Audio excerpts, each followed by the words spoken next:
কেন পাওয়া যাচ্ছে না এটা আমরা বুঝতেছি না। কারণ আপনি ইতিমধ্যে বিভিন্ন দলের বক্তব্যে লক্ষ্য করেছেন, মোটামুটি সব দলই কিন্তু একমত যে দ্বিকক্ষ বিশিষ্ট সংসদ তারা চায়। এবং সবচেয়ে ইন্টারেস্টিং বিষয় হচ্ছে বড় রাজনৈতিক দল বিএনপির কিন্তু অনেক আগে থেকে, সম্ভবত 2017-তে বা তার আগেও তাদের যে 31 দফা কর্মসূচি, সেখানে তারাও কিন্তু দ্বিকক্ষ বিশিষ্ট সংসদের কথা বলেছে। সুতরাং ওইখানে একমত। এখন দ্বিকক্ষ বিশিষ্ট সংসদের প্রক্রিয়া, সেটা নিয়ে কিন্তু কাছাকাছি মতামত অনেক দলেরই। বলছে যে উচ্চ কক্ষে রাজনৈতিক দলগুলো যারা নির্বাচনে অংশ নেবে তাদের প্রাপ্ত ভোটের অনুপাত, অর্থাৎ আনুপাতিক হারে প্রতিনিধিত্ব নিশ্চিত হবে, এবং লোয়ার হাউস হচ্ছে বিদ্যমান সিস্টেমে থাকবে।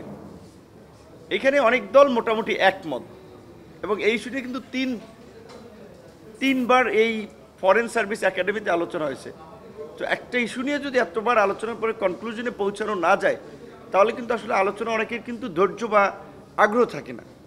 সেম সংবিধান সংশোধনী নিয়ে আই থিঙ্ক 3বার আপনাদের এখানেও ব্রিফ গেছে, সেখানেও মোটামুটি অনেক দল কাছাকাছি মতামত যে যদি দ্বিকক্ষ বিশিষ্ট সংসদ হয়, তাহলে নিম্নকক্ষে 2/3 সমর্থনের পাশাপাশি উচ্চকক্ষেও 2/3 সমর্থনের এটা প্রয়োজন। কারণ সংবিধান তো কোনো দলীয় দৃষ্টিভঙ্গি থেকে সংশোধন করা উচিত না। যদিও আমরা দেখেছি বাংলাদেশের এই পর্যন্ত যে 17বার সংবিধান সংশোধন করা হয়েছে, তার অনেকগুলো সংশোধনী আনা হয়েছে ব্যক্তিকে এম্পাওয়ার করার জন্য কিংবা ক্ষমতাকে কুক্ষিগত করার জন্য।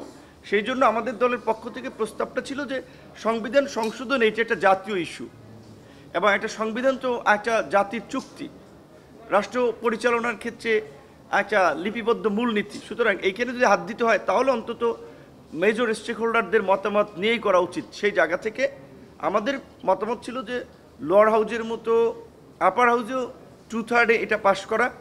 তারপরেও আমরা অভ্যন্তরীণ আলাপ আলোচনায় বুঝেছি কিংবা উপলব্ধি করেছি কোনো দল চাচ্ছে যে সেখানে সিম্পল মেজরিটি হইলে তারা এগ্রি হতে পারে, যে জন্য আমাদের পজিশন চেঞ্জ করে আমরা আপনার সিম্পল মেজরিটিতে, যদি সংবিধানের মৌলিক কিছু অনুচ্ছেদ ছাড়া, যেমন এখানে আপনার প্রস্তাবনা চেঞ্জের ক্ষেত্রে কিংবা সংবিধানের 8, 48, 56 এবং 142 নম্বর এই রকমের অনুচ্ছেদগুলো সংশোধনের ক্ষেত্রে আমরা গণভোটের যে বিধান, যেটা কেয়ারটেকার গভর্নমেন্টের আপনার রায়ের সাথে আদালতেরও একটা ডিরেকশন আছে, এইটুকু পর্যন্ত আমরাও একমত হয়েছে যে এই জায়গায় গণভোটটা যেন রাখা হয়।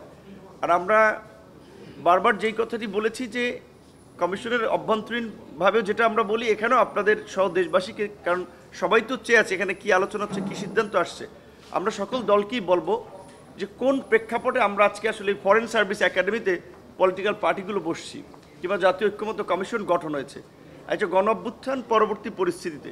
সুতরাং সেইখানে রাষ্ট্র কাঠামোর পরিবর্তন, এটা তো গণ অভ্যুত্থানের পূর্বেরই একটা ঘোষণা ছিল, এবং শাসনতান্ত্রিক ব্যবস্থা বা সরকার ব্যবস্থার পরিবর্তন, এই যে গণ অভ্যুত্থানের একটা অঙ্গীকার ছিল আমাদের। সেই জায়গায় রাজনৈতিক দলগুলো যেন যার যার দলীয় দৃষ্টিভঙ্গির ঊর্ধ্বে উঠে আমরা একটু চিন্তা করতে পারি, মতামতগুলো দেই, কমিশনও যেন একটা শক্তভাবে সিদ্ধান্ত গ্রহণ করে, এইটা আমাদের আহ্বান থাকবে। তারা যদি স্পেসিফিকভাবে, যেটা আমরা বারবার বলি, সংস্কারকে কোনো দলের মুখাপেক্ষি করে ফেলে কিংবা দলের সম্মতির উপরে নির্ভর করে, তাহলে কিন্তু অনেকগুলো মৌলিক সংস্কার শেষ পর্যন্ত আমরা ঐক্যমতেও পৌঁছাতে পারবো না, এবং এটা বাস্তবায়নও সম্ভব হবে না। সব বিষয়ে ঐক্যমত হবে না। যেই প্রয়োজনীয় মৌলিক বিষয়গুলোর সংস্কার প্রয়োজন, সেটা যেন ঐক্যমত্য কমিশন আলাপ আলোচনার ভিত্তিতে একটা সিদ্ধান্তে আসে, সেটি আমরা বারবার বলছি, সেটাও আমাদের প্রত্যাশা।